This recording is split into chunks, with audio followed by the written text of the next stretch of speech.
অ্যানালজির জন্য কি করতে হবে? অ্যানালজির জন্য প্রথমে তোমাকে এই ডিরেকশনটি দেখতে হবে। প্রথমে যে দুটো ওয়ার্ড দেয়া থাকবে সেই দুটো ওয়ার্ডের অর্থ এবং তাদের মধ্যকার সম্পর্কটি খুঁজে বের করতে হবে।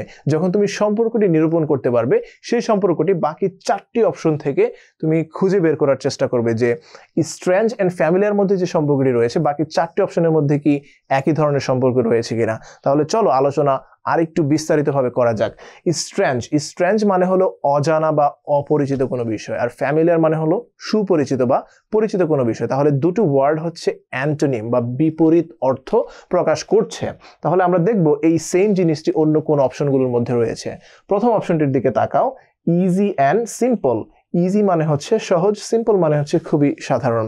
তো ইজি অ্যান্ড সিম্পল, ইজি কাজগুলোই তো সিম্পল হয় বা সিম্পল কাজগুলোই তো ইজি হয়, দুটো কিন্তু অ্যান্টোনিম না। তাহলে প্রথম অপশনটি আমরা নিতে পারছি না। দ্বিতীয় অপশনটি হলো great and good. Great and good এগুলো মূলত অ্যান্টোনিম না, degree. You did a great job, you did a good job, এগুলো কিন্তু অ্যান্টোনিম না, তাই এই অপশনটি আমরা নিতে পারছি না। তৃতীয় অপশনটির দিকে আমরা একবার তাকাই, সেটি হলো প্রিটি। প্রিটি মানে সুন্দর, সোর মানে টক, দুটো অ্যান্টোনিম তো দূরের কথা, সিনোনিমও কিন্তু না। চতুর্থ অপশনটির দিকে একবার খেয়াল করা যাক, সিক অ্যান্ড হেলথি। সিক মানে অসুস্থ আর হেলথি মানে কি সুস্থ। ওকে ফাইন, তাহলে অসুস্থ এবং সুস্থ দুটির মধ্যে সম্পর্ক হচ্ছে বিপরীত, মানে হচ্ছে অ্যান্টোনিম। প্রথম অপশনটি কি ছিল? Strange and familiar. অ্যান্টোনিম, একটি অপরটির অ্যান্টোনিম ছিল।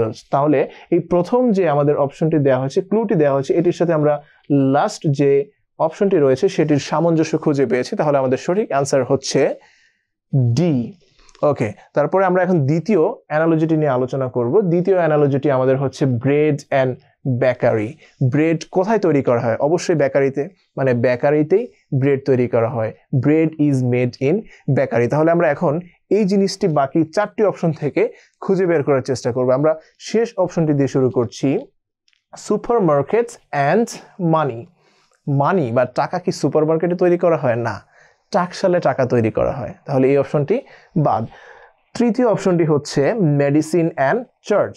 মেডিসিন কি চার্চে তৈরি করা হয়? না, চার্চ তো হচ্ছে খ্রিস্টান ধর্মের উপাসনালয়, যেখানে খ্রিস্টান ধর্মাবলম্বীরা তাদের বিভিন্ন উপাসনা মানে হচ্ছে ধর্মীয় কার্যক্রম পালন করে থাকে। তাহলে এই অপশনটি আমরা নিতে পারছি না, বা এই অপশনটির সাথে প্রথম যে ক্লুটি দেওয়া আছে সেটির সামঞ্জস্য নেই, এই অপশনটি বাদ। ক্লোথিং অ্যান্ড লন্ড্রোমেন্ট, এখানে একটু কনফিউজিং একটা বিষয়। ক্লোথিং অ্যান্ড লন্ড্রোমেন্ট আরো সহজভাবে বলতে গেলে বাংলা আমরা যেটা বলি লন্ড্রি। লন্ড্রিতে আমরা কাপড় দেই কি করতে? তৈরি করতে না, কাপড় ওয়াশ করার জন্য আমরা দেই। মানে হচ্ছে গার্মেন্টস থেকে কাপড় তৈরি হয়, কিন্তু লন্ড্রিতে আমরা কি জন্য দেই? লন্ড্রিতে আমরা মূলত কাপড় ওয়াশ করার জন্য দেই। এই অপশনটিতে তোমরা কনফিউজড হয়ে যেতে পারো, কিন্তু এটি সঠিক উত্তর না। চতুর্থ বা হচ্ছে প্রথম অপশনটি আমরা একটু দেখে নিচ্ছি, সেটি হচ্ছে কফি অ্যান্ড ক্যাফে। কফি কোথায় তৈরি হয়? অবশ্যই ক্যাফেতে। তোমরা জানো ক্যাফেতে কফি তৈরি হয়, আর ব্রেড তৈরি হয় বেকারিতে। তাহলে প্রথম অপশনটি এই যে আমাদের যে ক্লুটি দেওয়া আছে ব্রেড অ্যান্ড বেকারি, সেটির সাথে মিলে যাচ্ছে। তাহলে আমাদের সঠিক অ্যান্সার হচ্ছে এ। প্রিয় বন্ধুরা, এখন আমরা যে অ্যানালজিটি নিয়ে আলোচনা করব সেটি হচ্ছে বিল্ডিং অ্যান্ড ম্যানমেড। বিল্ডিং এর একটি প্রধান বৈশিষ্ট্য হচ্ছে সেটি ওয়ার্কারদের দ্বারা বা মানুষদের দ্বারা তৈরি। রোবট দিয়ে কিন্তু আমরা বিল্ডিং তৈরি করছি না। তাহলে হচ্ছে বিল্ডিং এর প্রধান বৈশিষ্ট্য হচ্ছে মানুষদের দ্বারা তৈরি। এই বিল্ডিং অ্যান্ড ম্যানমেড এর মধ্যে যে সম্পর্কটা রয়েছে সেটি আমরা এই 4টি অপশন থেকে খুঁজে বের করার চেষ্টা করব যে কোথায় কোথায় সামঞ্জস্য রয়েছে।